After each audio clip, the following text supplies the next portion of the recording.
Ambassador Tejo stood before the Galactic Council's towering assembly hall, his weathered hands gripping the podium as he delivered humanity's final statement. Of 47 alien species watched in stunned silence as he announced Earth's formal withdrawal from the Galactic Federation. After 2 centuries of membership, the catalyst had been the Council's latest decree.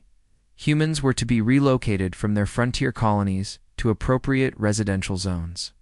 Deemed safer by the Catherine Oversight Committee, it was the final insult after years of condescending treatment, where humanity's contributions were dismissed as primitive ingenuity, and their military prowess was considered quaint but unnecessary in the age of galactic peace. Council Speaker Veltheri, a towering crystalline being, tried to interject with diplomatic platitudes, but Tejo cut him off. "We came to the stars seeking partnership," he said, his voice carrying across the vast chamber. "Instead, we found patrons who see us as unruly children. Today, that ends." As Tejo and his delegation walked out, the massive doors of the council chamber closing behind them with a resounding thud, the alien representatives began to murmur among themselves. Most dismissed it as human theatrics. It would learn better soon enough. Part 2. The immediate aftermath 3 days after humanity's dramatic exit. First cracks began to show. Colonel Hyenwu, commanding officer of the Joint Human-Alien Defense Station at Kepler 442, received orders to evacuate all human personnel immediately. As the last human transport departed, he left behind a detailed report for his Zephyrian counterpart about the station's operations.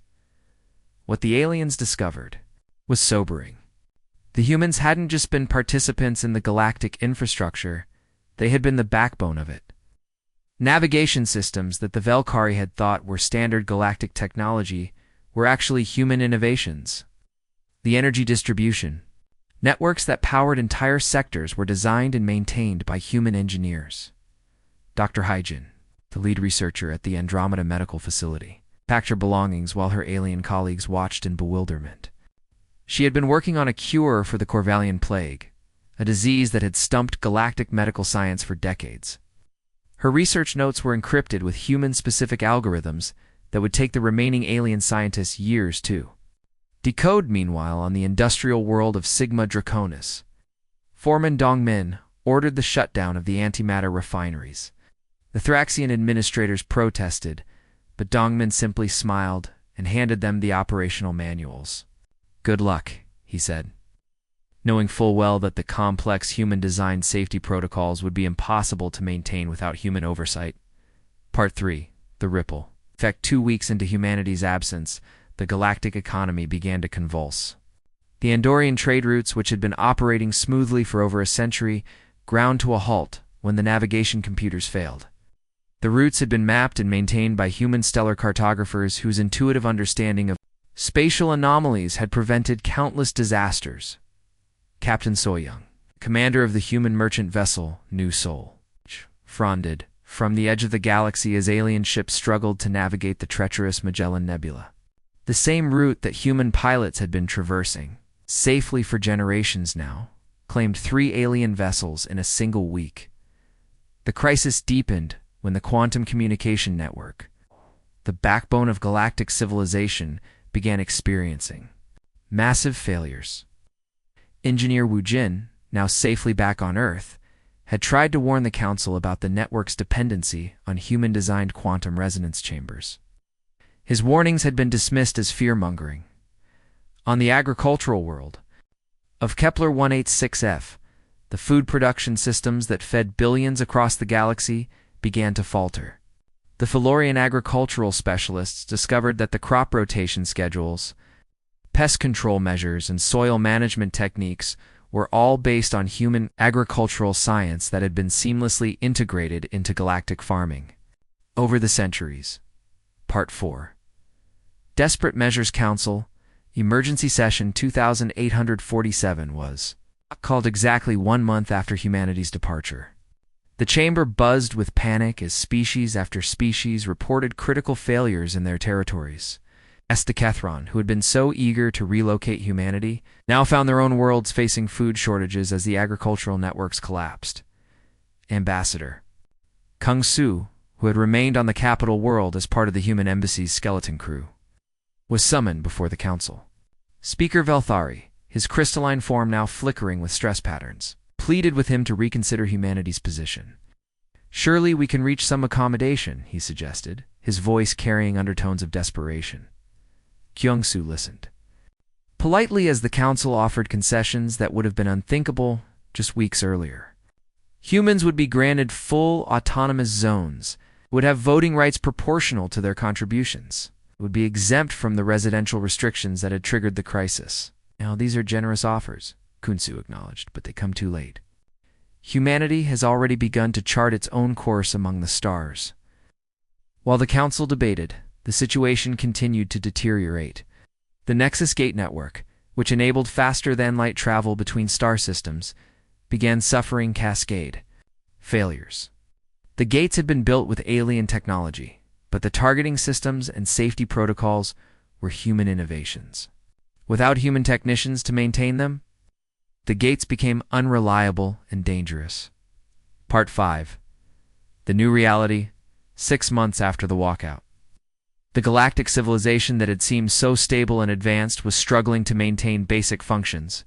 The Thraxian Imperium, once the most powerful military force in the galaxy, found their battle cruisers stranded in space when their navigation systems failed catastrophically during a routine patrol. Dr. Ginwu, formerly the head of the Galactic Archaeological Commission, watched from Earth as alien scholars struggled to decode artifacts that he had been studying for decades. The Commission's discoveries had been the foundation of much of the galaxy's advanced technology, but the interpretation methods were uniquely human. The irony wasn't lost on him. The aliens had seen humans as primitive, but it was human intuition, creativity, and adaptability that had made galactic civilization possible. While alien species excelled in their narrow specializations, humans had been the generalists who could bridge gaps between different technologies and methods. On the frontier worlds that humans had been forced to abandon, the alien colonists discovered why those worlds had been considered uninhabitable before human arrival. The atmospheric processors, the weather control systems, the geological stabilizers, all were human innovations that had made hostile worlds into gardens. Captain Minho, now commanding the independent human fleet Terra Nova, received daily distress calls from alien vessels stranded in space. The same navigation hazards that human pilots had been navigating for generations were now claiming ships throughout the galaxy. Part 6. The choice, year after humanity's departure, the Galactic Council faced a choice that would define the future of their civilization. They could continue to struggle with the failing infrastructure, accepting the slow decline of their technological society, or they could swallow their pride and approach humanity as equals. The decision came when the core worlds themselves began to face cascading system failures. The capital planet's environmental controls, which had maintained its artificial climate for millennia, began to malfunction. The quantum processors that managed the planet's vast data networks were failing without human maintenance protocols. A delegation of the most senior council members, led by Speaker Velthari himself, traveled to the edge of the galaxy where humanity had established its new territories. They found thriving colonies on worlds that had been deemed uninhabitable. Connected by a growing network of human-designed infrastructure, Admiral Sang-min, now the senior human representative in the outer territories, received the delegation. Aboard the battleship Inchin, the aliens who had once looked down on human military technology now gazed in wonder at the ship's seamless integration of defensive systems, life support, and propulsion technologies. "We come seeking partnership," Velthari said, the words carrying a weight that had been absent from all their previous interactions. Not as patrons to clients, but as equals working toward a common future. Min considered the offer carefully. Around them, the stars beckoned with infinite possibilities. Humanity had proven they could build their own civilization among the stars, but the galaxy was vast enough for cooperation rather than competition. "We'll consider it," he replied, "but this time, we negotiate as equals." The age of human subordination is over. As the negotiations began, both sides understood that the galaxy would never be the same. The day humans walked out had taught everyone a valuable lesson. True strength lay not in dominance, but in recognizing the essential contributions that each species brought to the cosmic community. The panic that had gripped the Galactic Council was finally beginning to subside, replaced by a grudging respect for the species they had so badly underestimated. In the end, humanity's greatest victory wasn't in the stars they claimed, but in the recognition they had finally earned. Colonel Hyanwu stood in the command center of Defense Station Alpha 7, watching the last human transport ship disappear into the darkness of space. The station felt empty now, even though half the crew remained. The problem was that the remaining crew were all aliens, and they were starting to look worried. "Colonel, are you really leaving?" asked Commander Zilth, a tall blue-skinned Zephyrian who had worked alongside Hyanwu for 3 years. His voice carried a note of concern that he tried to hide. "Orders are orders," Hyanwu replied, packing his personal items into a small case. "All human personnel are to return to Earth immediately. The Galactic Council made their choice when they walked out on us." His 4 eyes blinked in confusion. "But who will run the main computers? Who will handle the navigation systems? You humans built most of this station?" Hyanwu paused in his packing. He had tried to explain this to the council representatives, but they had waved him off. They thought any alien could do what humans did. They were about to learn how wrong they were. "I left detailed instructions in the main computer," Hyanwu said. "Everything you need to know is in there. The backup systems, the emergency protocols, the maintenance schedules. It should be enough to keep the station running." What he didn't say was that those instructions were written in human technical language, with shortcuts and assumptions that only humans would understand. The aliens would figure that out soon enough. 3 hours later, Hyanwu was gone. "Commander." Zilth took over the station and immediately called his first staff meeting. The remaining crew gathered in the briefing room, looking uncertain. "We have a job to do," Zilth announced.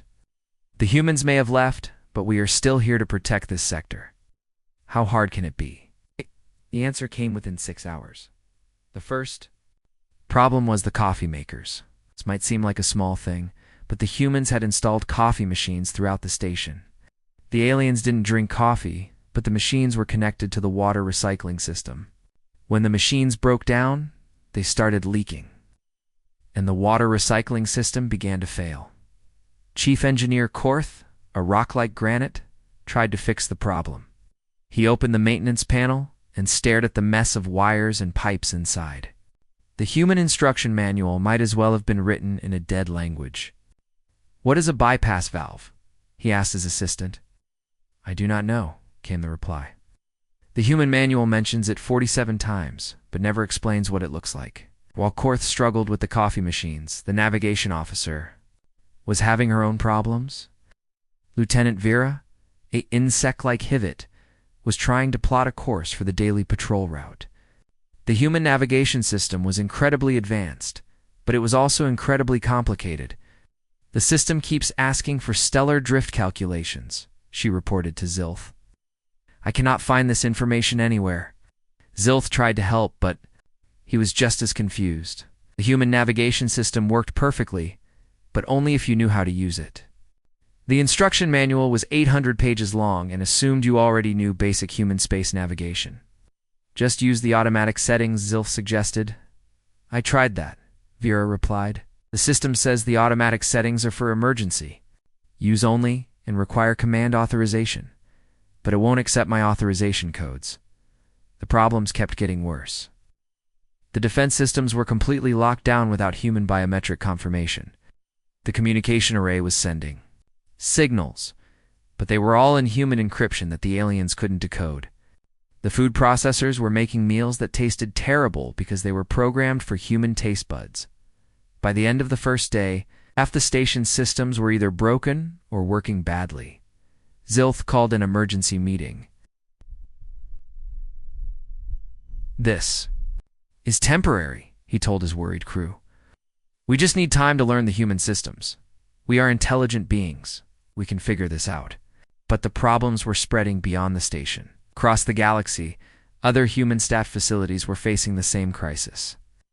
On the mining world of Kepler 44b, the automated mining equipment had shut down completely when the human supervisors left. The machines were designed to work with human oversight, and without it, they went into safety mode. Foreman Dongman had warned the Thraxian administrators about this before he left. The machines are not fully automatic, he had explained. Need constant human judgment calls? The safety systems will shut everything down if they don't get human confirmation every few hours. The Thraxian administrator, a proud warrior named Krex, had laughed. We have been building machines for 10,000 years. We can handle your simple human equipment. Now, 12 hours after the humans left, Krex stood in the silent mining facility, staring at screens full of red warning lights. The instruction manual was no help, because it was written for humans who already knew how to mine. It talked about standard procedures and normal operations without explaining what those actually were. How do I restart the main drill? Krex asked his engineering team. The manual says to follow standard startup procedures, came the reply, but it does not say what those procedures are. Krex tried pressing buttons randomly, but that only made more alarms go off. The machines were smart enough to know that he didn't know what he was doing, so they refused to start. Meanwhile, on the agricultural world of Terra Nova, Dr. Haijin was packing her research notes. She had been working on a cure for the Corvallian plague for 6 years, and she was close to a breakthrough.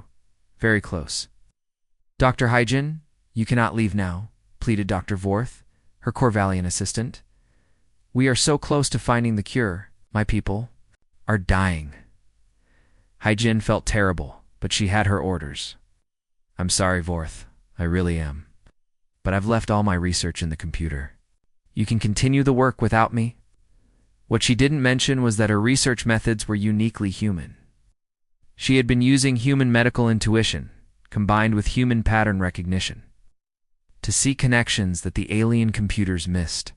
Her notes were detailed, but they couldn't replace the human way of thinking that had made the breakthroughs possible, Dr. Vorth discovered. 2 days later, when he tried to continue her work, the research notes were all there, but they might as well have been written in code. Haijin had written things like obvious connection between protein markers and natural progression suggests. Without explaining what was obvious or natural to her human mind, the computer models that Haijin had built were even worse. They were designed to work with human input, making suggestions that humans would understand and follow up on. Without human interpretation, the models just produced endless data that meant nothing to alien minds. Back on Defense Station Alpha 7, the situation was getting desperate. The water recycling system had completely failed, and the crew was down to emergency water reserves. The navigation system had crashed 3 times, leaving patrol ships stranded in space. The communication array was sending out distress signals that no one could decode. Commander Zilth sat in his office, staring at a stack of human instruction manuals. He had been reading for 2 days straight, but he felt like he understood less than when he started. The humans had built amazing systems, but they had built them for humans. Sir, his aide announced, we're receiving a message from Fleet Command. They want to know why we haven't filed our daily reports. Zilth looked at his computer screen, which was showing 17 different error messages. Tell them we're experiencing technical difficulties. What kind of technical difficulties? Zilth thought about this question. How could he explain that the humans had been so integrated into every system that removing them had broken everything? How could he admit that the primitive humans had been holding their advanced civilization together? Tell them, Zilth said, slowly, that we are learning to appreciate human engineering. Outside his office window, the stars looked the same as always. But Zilth was beginning to understand that the galaxy had changed 3 days ago when the humans walked out. The question was, how long would it take for everyone else to figure it out? The answer, he suspected, would come much sooner than anyone expected. 2 weeks had passed since the humans walked out, and the problems were spreading across the galaxy like a disease. What had started as small technical issues was now becoming a full crisis that no one could ignore. Captain Soyoung stood on the bridge of her cargo ship, the New Soul, watching the main trade route through a telescope. She was parked at the edge of the galaxy, in the neutral zone between human and alien space. From here, she could see the chaos that was unfolding. Captain, Her first officer, Minho, said, pointing at the scanner. Another ship just crashed into the asteroid field. That's the fourth one this week. So-Young shook her head sadly. The Andorian trade route had been safe for over 100 years. Human pilots had been flying through it every day, mapping every rock and every dangerous spot. They had shared their knowledge freely with alien pilots, teaching them the safe paths through the complicated route. Now those human pilots were gone, and the aliens were trying to navigate the route using only their computers. The computers were good, but they couldn't see what human eyes could see. They couldn't feel what human instincts could feel. Should we help them? Minho asked. So-Young wanted to help, but she had strict orders. We're not supposed to interfere. Earth Command was very clear about that. She watched another alien ship struggling to find its way through the asteroid field. The ship was moving too fast, taking risks that no human pilot would take. She knew what was going to happen before it happened. The ship clipped a large asteroid and spun out of control. Its engines failed, and it began drifting toward a bigger rock that would crush it completely. I can't watch this, So-Young said. She grabbed the radio and called the alien ship. Unknown vessel? This is Captain So-Young. You're drifting toward a Class 5 asteroid. Fire your side thrusters now. The alien captain's voice came back, sounding panicked. We've tried everything. Our navigation system is not working. We cannot see a safe path. So-Young looked at Minho, who nodded. They both knew the rules, but they also knew right from wrong. Follow my ship, So-Young told the alien captain. Stay exactly behind me. Don't try to think, just follow. For the next hour, So-Young guided the alien ship through the asteroid field, using the knowledge that human pilots had built up over decades. She knew which rocks moved, which ones were hiding smaller rocks behind them, and which routes were safe even when they looked dangerous. When they reached clear space, the alien captain called back. Thank you, Captain So-Young. You saved our lives. But tell me, how did you know the safe path? Our computers showed that route is impossible. Experience, So-Young replied. Human experience. The same scene was playing out across the galaxy. The quantum communication network, which connected every major planet, was failing in ways that no one understood. The network had been built by aliens, but it had been maintained and improved by humans for 2 centuries. Engineer Ujin had tried to warn them about this before he left. He had spent 15 years working on the network, fixing problems and making improvements. He knew every weak point, every backup system, and every way to keep the network running when things went wrong. The quantum resonance chambers need constant adjustment, he had told the Thalorian engineers. The settings change based on solar activity, gravitational fields, and cosmic radiation. Can't just set them once and forget them. The Thalorian chief engineer, a proud being named Zenth, had dismissed his concerns. We have been building quantum systems since before your species learned to make fire. We do not need human help. Now, 2 weeks later, Zenth stood in the main control room, watching red warning lights flash across every screen. The quantum chambers were failing one by one, and he had no idea how to fix them. What did the human manual say about resonance adjustment? He asked his assistant. It says to monitor the quantum flux and adjust accordingly, came the reply. But it does not explain what quantum flux looks like or how to adjust it. Zenth tried following the manual step by step, but every adjustment he made seemed to make things worse.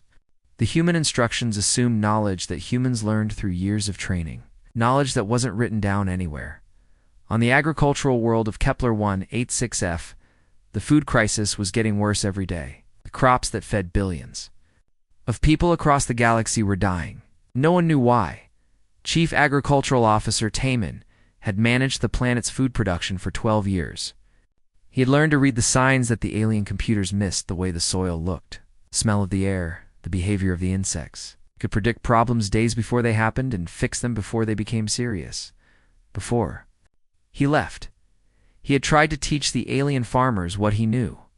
The soil pH needs to be checked every morning, he had explained to Zorth, a plant like Thalorian. If it changes too much, the crops will fail. How do I know if it has changed too much? Zorth had asked. You'll know, Taman had replied. The soil will look different. It will smell different. You'll feel it. But Zorth couldn't feel what Taman could feel. Two alien senses. Soil was just soil. The computer readings were all normal, but the crops were dying anyway. The humans had some secret knowledge, Zorth reported to his supervisor. They could see things that our instruments cannot detect. It wasn't secret knowledge, of course. It was human intuition, built up over thousands of years of farming.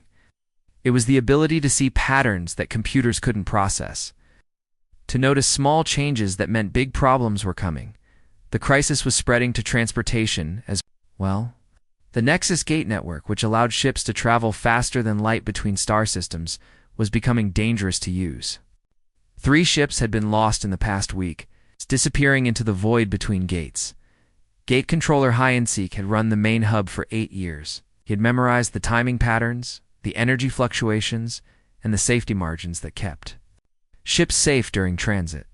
The alien computers could calculate the math, but they couldn't feel when something was wrong. The gates are not broken, he had explained to his replacement, a crystalline being named Vorth. They work perfectly when used correctly.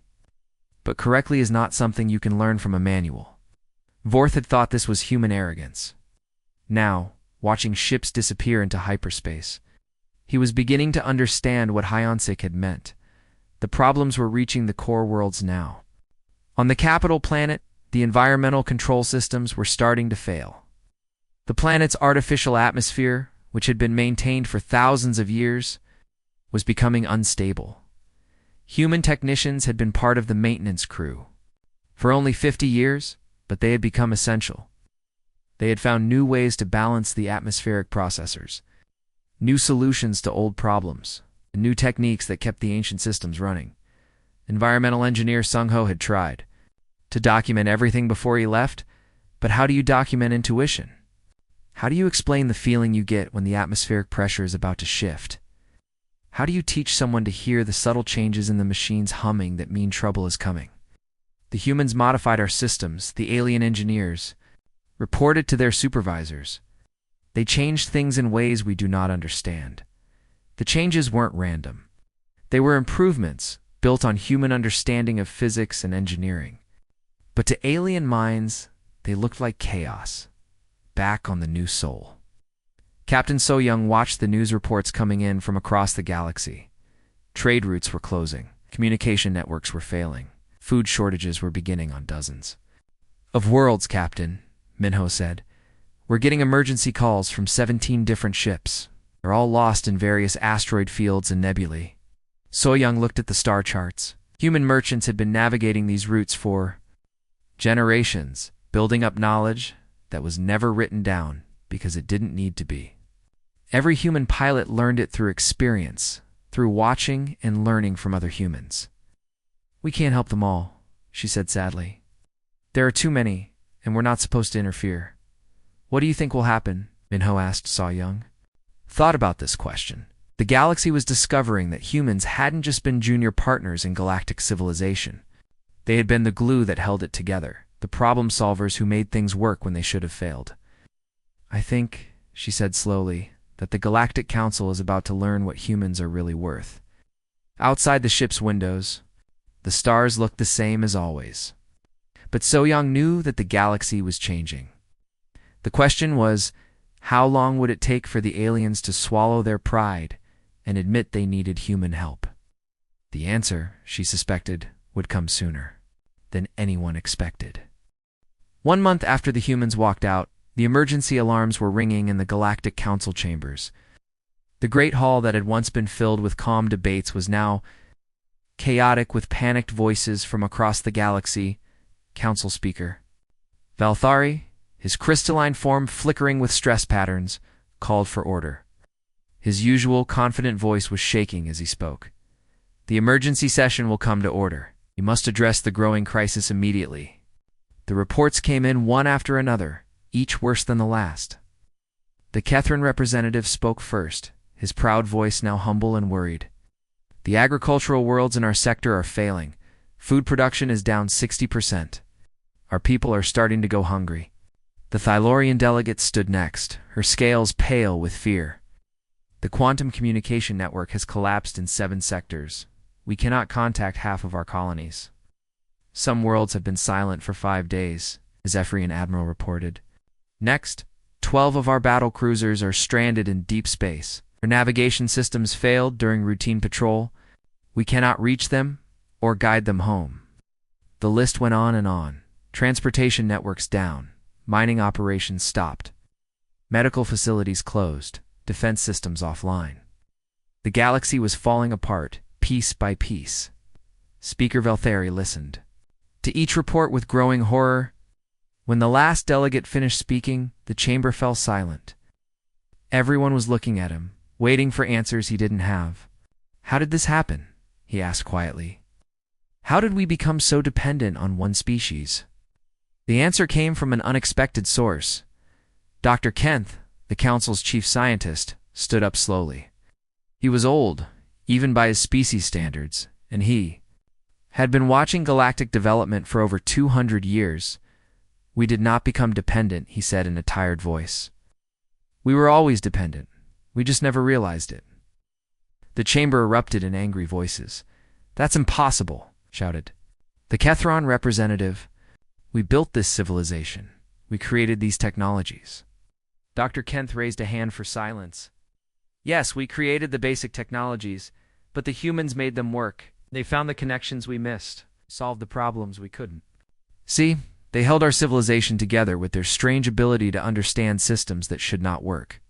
"What do you mean?" Velthari asked. "Take the Nexus Gate network," Dr. Kent explained. "We built the gates using our best quantum physics, but the gates should have been unstable. The math said they would fail within weeks. Instead, they worked perfectly for decades. Why? Because human engineers found ways to balance the quantum fields that our computers said were impossible." The chamber grew quiet as the implications sank in. Dr. Kent continued, "The humans didn't just operate our systems, they improved them. They fixed problems we didn't know existed. They made our advanced technology actually work." Ambassador Kyongsu had been sitting quietly in the human delegations section, watching the chaos unfold. He was the only human left in the council building, part of the skeleton crew that had remained to handle the transition. Now Speaker Velthari turned to him desperately. "Ambassador Khonshu, surely we can reach some agreement. The humans must see that this crisis serves no one." Khonshu stood slowly, his calm demeanor contrasting sharply with the panic around him. "The humans are not causing this crisis," he said quietly. "We are simply no longer fixing it." "What do you want?" Velthari asked, his voice pleading. "Full voting rights. Autonomous zones. Exemption from the relocation orders? We can negotiate." "You've are generous offers," Khonshu replied. "But they come too late. 3 weeks ago they might have prevented this crisis. Now humanity has moved beyond negotiation." The truth was that Earth had been preparing for this moment ever since the first insults from the Council. While the aliens had seen human preparations as posturing, humans had been building their own infrastructure, their own trade networks, their own solutions to galactic problems. "What does that mean?" asked the Florian delegate. "It means," Khonshu said, "that humanity is building its own future among the stars. We no longer need the Council's permission to exist." While the Council debated, the crisis continued to spread. On the industrial world of Proxima Centauri, the antimatter refineries had been shut down for safety reasons. Without human oversight, the alien operators were afraid to restart them. Plant manager Korth stood in the control room, staring at the shutdown procedures that Foreman Dongmin had left behind. The instructions were clear enough. Do not attempt to restart without proper human supervision. Antimatter accidents cannot be contained. "But we need the power," Korth's supervisor had argued. "The core worlds are demanding fuel shipments." "Then, they should have thought of that before they drove away the humans," Korth replied. He had worked with human engineers for 10 years, and he knew they didn't make safety warnings lightly. The same scene was playing out on mining worlds, manufacturing plants, and research stations across the galaxy. The aliens were discovering that human safety protocols weren't just suggestions. They were the only thing standing between normal operations and complete disaster. On the medical research station, orbiting Kepler 442, Dr. Vorth was still trying to continue the plague research that Dr. Haizhen had left behind. The Corvallian plague was spreading faster now, and his people were dying by the thousands. I have all her notes, he told his research team. I have all her data. I have access to all the same equipment she used. Why can't I make progress? What? Assistant, a young Corvallian named Zeth, looked up from the computer screen. Dr. Vorth, I think I understand the problem. The human doctor wasn't just following scientific procedures. She was making intuitive leaps that our minds cannot follow. What do you mean? Look at this, Zeth said, pointing to one of Hyjin's research notes. She wrote obvious connection between protein markers A and C, but there are 47 different protein markers in the sample. Why did she choose A and C? What made that connection obvious to her? Dr. Vorth studied the data, but he couldn't see what Hyjin had seen. The human mind worked differently, finding patterns and connections that alien logic couldn't process. She was thinking like a human, Dr. Vorth realized, and we don't know how to do that. The military situation was even worse. Defense Station. Alpha 7 had been abandoned completely after the water recycling system failed beyond repair. Commander Zilth and his crew had been rescued by a passing merchant ship, but the loss of the station left a huge gap in the sector's defenses. How do we explain this to Fleet Command? Zilth asked his aide. We tell them the truth, the aide replied. The humans built systems that only humans could operate. I'll say we're incompetent. Are we? The aide asked quietly. Or did we? Just never realize how much we depended on human competence. Back in the council chambers, the debate was growing more desperate.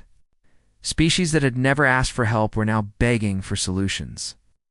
The proud Kethrin were offering to share their most advanced military technology. The secretive Thalorians were willing to open their quantum research to everyone. But technology wasn't the problem. The problem was that galactic civilization had been built on the assumption that humans would always be there to make it work.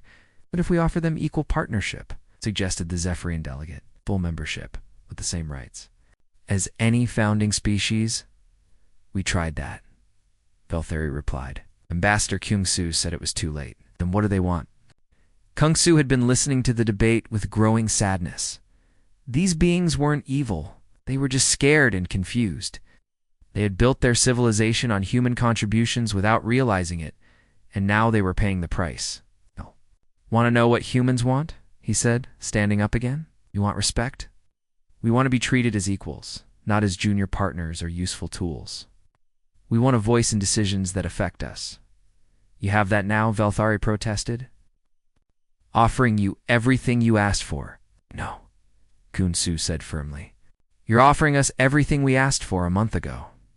But that was before you showed us what you really think of humanity. That was before you proved that you only value us when you need us. The chamber fell silent. Everyone understood the truth in his words. They had dismissed human contributions for decades, treating humans as useful, but inferior. Now, they were learning the cost of that arrogance. What will it take? Velthari asked quietly. Kyung-Su looked around the chamber, at the faces of beings who had once looked down on humanity with condescension. Now they looked at him with something approaching desperation. It will take time, he said. It's time to prove that you've learned from this crisis. It's time to show that you understand what humans really bring to galactic civilization. How much time? The Kethrin representative asked. As much time as it takes, Kyung-Su replied. The galaxy is learning to live without humans. Soon, you'll have to prove that you deserve to live with us again. As the session ended, the delegates filed out slowly, each carrying the weight of their civilization's mistakes. The humans had walked out, and now the galaxy was learning what it meant to walk alone among the stars. 6 months had passed since the humans walked out, and the galaxy was no longer the same place. What had once been a thriving civilization was now struggling to survive. The proud species that had ruled the stars for thousands of years were learning what it meant to be helpless. Admiral Krex of the Thraxian battle fleet stood on the bridge of his flagship, the Dominator, watching his tactical display with growing frustration. His mighty battle cruiser, once the terror of pirates and rebels, was floating dead in space. The navigation computers had failed 3 days ago, and his crew had no idea how to fix them. Status report, he barked at his navigation officer. There. We have tried everything, the officer replied nervously. The human manual says to recalibrate the stellar positioning matrix, but we cannot find this matrix anywhere on the ship. Krex slammed his fist on the console. His ship was one of the most advanced vessels in the galaxy, but without human technicians to maintain it, it was just a floating metal box. The irony was bitter. He had once called human ships primitive and poorly designed. Now he would give anything to have one of those primitive human engineers on his crew. "Sir," his communications officer called out, "we're receiving a distress call from the cruiser Victory. They're reporting complete engine failure in the Vega system." Krex closed his eyes. The Victory was the third ship in his fleet to suffer critical failures this month. All of them had been stranded in space, waiting for rescue ships that might never come. "Send what help we can," he ordered, knowing it would not be enough. The military was not the only organization falling apart. On the research station orbiting Kepler 452, Dr. Jinwoo's former colleagues were struggling with archaeological discoveries that had once seemed routine. Dr. Venth, the station's new chief archaeologist, stood before a recently discovered artifact that defied all explanation. The object was clearly advanced technology, but it operated on principles that made no sense to alien minds. "What did Dr. Jinwoo's notes say about similar artifacts?" he asked his assistant. "He wrote that the artifact shows clear signs of dimensional folding technology," the assistant replied, "but he never explained what dimensional folding looks like or how to identify it." Dr. Venth studied the artifact more closely. To him, it looked like a simple metal cube. But Jinwoo had been able to see patterns and connections that escaped alien perception. The human archaeologist had made breakthrough discoveries that advanced galactic knowledge by centuries. "Schedule a meeting with the dimensional physics department," Dr. Venth said finally. "Maybe they can explain what the humans saw." But the physics department was having their own problems. Without human insights, their research had ground to a halt. The theoretical work that humans had contributed wasn't just data, it was a completely different way of thinking about the universe. On the frontier world of Tau Ceti Prime, the alien colonists were discovering why the planet had been considered uninhabitable before human arrival. The atmospheric processors were failing, and the weather control systems were producing massive storms that threatened to destroy the colony. Administrator Zorth called an emergency meeting of his senior staff. The conference room was filled with worried faces as he explained the situation. "The atmospheric processors are operating at 40% efficiency," he reported. "The weather control grid is producing random storm patterns. The geological stabilizers are showing critical stress warnings that we cannot interpret." "What do the human manuals say?" asked the chief engineer. "They say to monitor environmental feedback loops and adjust accordingly," Zorth replied. "But they assume we can see the same patterns that humans saw?" The truth was that humans had turned hostile worlds into gardens through intuition as much as technology. They could feel when a planet's ecosystem was out of balance. They could predict weather patterns by reading subtle signs that alien instruments couldn't detect. "How long before the colony becomes uninhabitable?" asked the medical officer. 6 months, Zorth said quietly. "Maybe less." The room fell silent. Everyone knew what that meant. They would have to evacuate the planet the humans had made livable, abandoning years of work and progress. Meanwhile, Captain Minho of the independent human fleet was patrolling the edges of human space, watching the chaos unfold in alien territory. His ship, the Busan, was part of the new human defense network that had been built in the Outer Rim. "Captain," his communications officer reported, "we're receiving another distress call from alien space. A Catherine transport ship is lost in the Horsehead Nebula." Minho looked at the star charts. The Horsehead Nebula was a dangerous region that human pilots had been navigating safely for decades, but without human knowledge, it had become a death trap for alien ships. "Can we reach them in time?" he asked. "Yes, sir.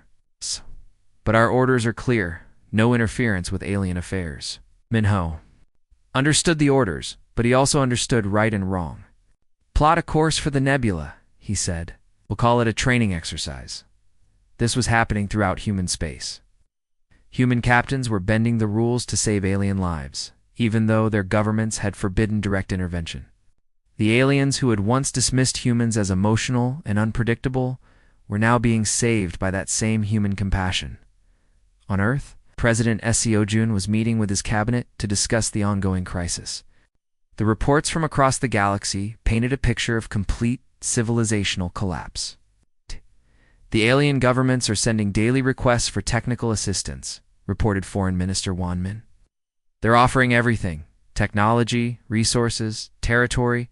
Some are even offering to make humans equal partners in their governments. What's our response? Asked the president. We're maintaining the policy of non-interference, Won Min replied, and it's getting harder to justify. Are suffering because of systems that humans built and maintained. Defense Minister Jae Seung spoke up. Our intelligence reports show that several alien worlds are facing complete ecosystem collapse. The Felorian homeworld may be uninhabitable within a year. President Seojun looked out the window at the blue sky of Earth. His planet was thriving. Human colonies in the outer rim were growing rapidly. Humanity was proving that it could build its own civilization among the stars. The aliens need to understand that this crisis is not our fault, he said finally. We didn't create their dependence on human expertise, we just stopped providing it for free. What about the humanitarian crisis? Asked the health minister. We're not monsters, the president replied. We'll provide emergency aid where lives are at stake. But we won't go back to the old system where humans do the work and aliens take the credit. The meeting ended with no clear resolution. Humanity was caught between its compassionate nature and its need for respect and recognition. Back in alien space, the situation was getting worse every day. The quantum communication network had collapsed completely in 12 sectors. The Nexus Gate network was claiming ships at an alarming rate. Food production was failing on dozens of worlds. Dr. Kent, the council's chief scientist, was working around the clock trying to find solutions. His research team had been expanded to include the best minds from every species, but they were making no progress. We're approaching the problem wrong, he told his assistant. We're trying to fix human-designed systems using alien thinking. It's like trying to paint a picture with our eyes closed. What do you suggest? We need to learn to think like humans, Dr. Kent said. We need to understand how their minds work, how they see patterns we miss. How do we do that? Dr. Kent was quiet for a long moment. I don't know, he admitted. But I'm starting to think that's the most important question in the galaxy right now. The truth was becoming clear to everyone. The aliens hadn't just lost human labor when the humans walked out. It lost human insight, human intuition, and human ways of solving problems. It lost the ability to make their own technology work. The galaxy was learning that intelligence came in many forms, and that human intelligence was something unique and precious. The question was whether this lesson had come too late to save galactic civilization. Outside the research station, the stars shone as brightly as ever. But Dr. Kent knew that the galaxy had changed forever. The age of alien dominance was over. The only question now was what would come next. 1 year had passed since the humans walked out, and the galaxy was dying. The great civilization that had ruled the stars for thousands of years was falling apart, piece by piece, system by system. The proud species that had once looked down on humans were now facing a choice that would determine their survival. Speaker Velthari stood in what remained of the Galactic Council chambers. The seats were empty now. Some species could no longer travel to the capital world because their ships were broken. Others had stopped sending representatives because they were too busy trying to save their own dying worlds. The situation is critical, Velthari announced to the small group of remaining delegates. The core worlds themselves are beginning to fail. The capital planet's environmental systems are breaking down. We have perhaps 6 months before the planet becomes uninhabitable. The news was met with grim silence. The capital world had been the center of galactic civilization for 3,000 years. Its artificial atmosphere had never failed. Its systems had never broken down. Until now. What are our options? Asked the Kethrin representative, his voice barely above a whisper. We have one option, Velthari replied. We must go to the humans. Not as rulers demanding obedience, but as equals asking for help. The chamber erupted in angry voices. We are the council, shouted the Thylorian delegate. We do not beg. Then we die with dignity, Velthari said simply. 'cause those are the only two choices left. The debate that followed was the most important in galactic history. Species that had never shown weakness were forced to admit that they could not survive without human help. Species that had ruled empires were learning what it meant to be humble. In the end, the vote was unanimous. The surviving members of the Galactic Council would travel to human space and ask for help, not as superiors, but as equals. 3 days. Later, a small fleet of alien ships approached the edge of human territory. The ships were old and badly maintained, held together by emergency repairs and desperate hope. At their head was the Council's personal vessel, carrying Speaker Velthari and the most senior delegates from each surviving species. Admiral Sangman of the Human Defense Fleet watched the approaching ships from the bridge of the battleship. Inchin. The human fleet was impressive, sleek ships with advanced weapons and perfect maintenance. The contrast with the alien vessels was stark. They're requesting permission to enter human space, reported his communications officer. Grant it, Sangman ordered, but maintain full escort. These are historic times. Alien fleet was guided to New Sol Station, the capital of human space. The station was a marvel of human engineering, clean, efficient, and fully functional. As the alien delegates disembarked, they could not help but notice how different it was from their own failing facilities. Velthari led the delegation through the station's corridors. Everything worked perfectly. The lights were bright, the air was clean, the gravity was stable. It was a sharp reminder of what they had lost. They were met by Admiral Sangmin in the station's main conference room. The human admiral was polite but formal, treating his guests with the respect due to foreign dignitaries.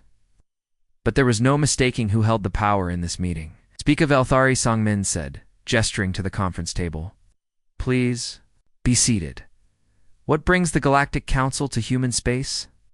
Velthari had prepared a speech, but looking at the human admiral's calm, professional demeanor, he realized that speeches would not work. Only truth would serve now, he'd come to ask. For help, he said simply. Our civilization is dying. Our worlds are failing. Our people are suffering. We cannot fix what is broken without human knowledge and human skills. Sangmin nodded slowly. I see. And what are you prepared to offer in return? Anything, Velthari replied immediately. Technology, resources, territory. We can make humans equal partners in our governments. We can share our most advanced sciences. We can offer you worlds to colonize. These are generous offers, Sangmin said, his words echoing what Ambassador Kiangsu had said in the council chambers a year ago. But they assume we need what you're offering. The alien delegates looked confused. What do you mean? Sangmin activated a holographic display that showed the current state of human space. Dozens of thriving colonies, efficient trade routes, advanced research facilities, and a growing fleet of ships. All of it built by humans, for humans, in the space of 1 year. As you can see, Sangmin explained, humanity has been quite successful. On its own, we have built our own civilization, our own economy, our own defense network.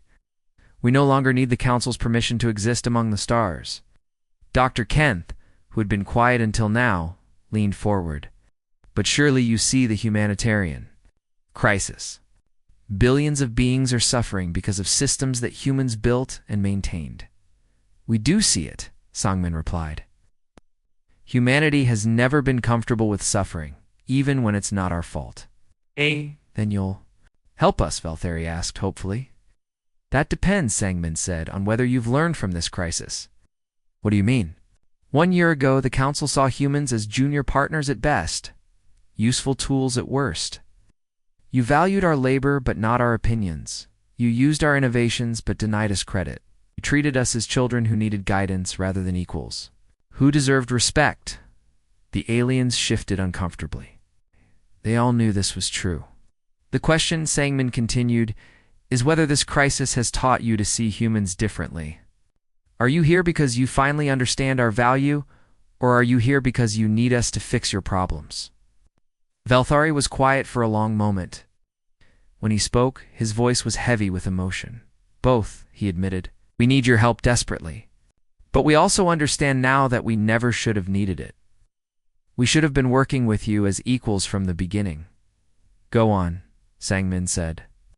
We thought we were the advanced species teaching primitive humans about the galaxy, Velthari continued. But the truth is that humans were teaching us how to make the galaxy work. You weren't just operating our systems, you were improving them, fixing them, making them better than we ever could alone. Kent spoke up. We have spent this year trying to understand how human minds work. We cannot replicate your intuition, your pattern recognition, your ability to see solutions that our computers miss. We need human thinking to make our technology function. And more than that, added the Kethron representative, we need human perspectives, human ideas, human ways of approaching problems. We have learned that intelligence comes in many forms, and human intelligence is something unique and valuable. Sangmin listened to each delegate as they spoke.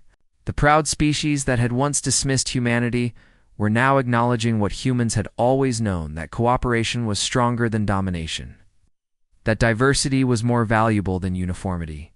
What exactly are you proposing? He asked. Finally, a new kind of partnership, Velthari replied. Not humans as junior members of an alien council, but humans as equal partners in a truly galactic civilization. Shared decision-making, shared resources, shared responsibilities, and shared respect, added Dr. Kent.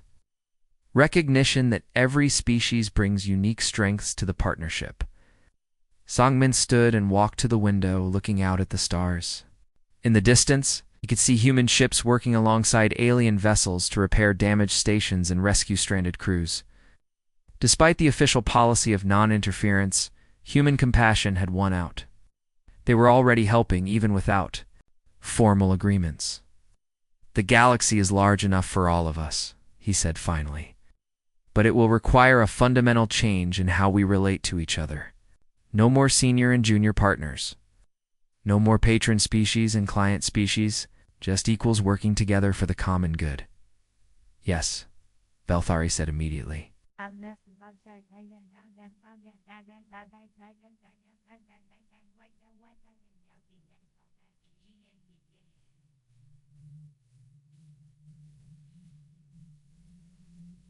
That's exactly what we want.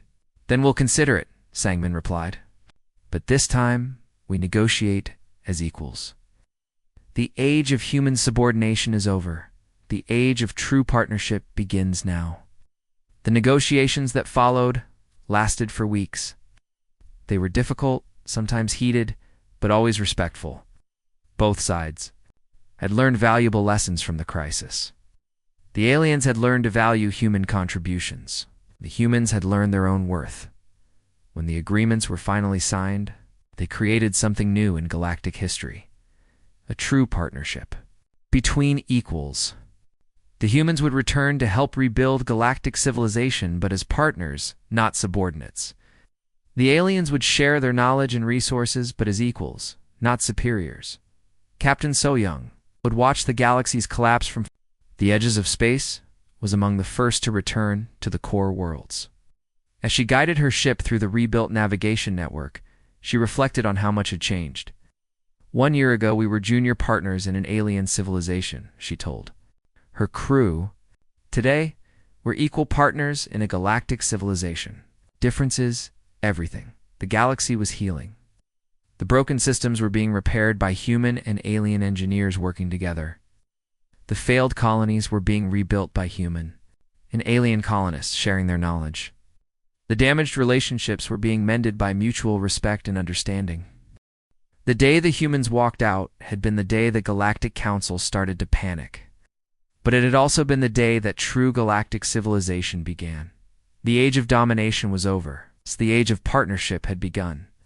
Under the light of a billion stars, humans and aliens worked together to build a better future for all. The galaxy was no longer ruled by the few, but shared by the many. And in that sharing, both humans and aliens found something greater than either could achieve alone.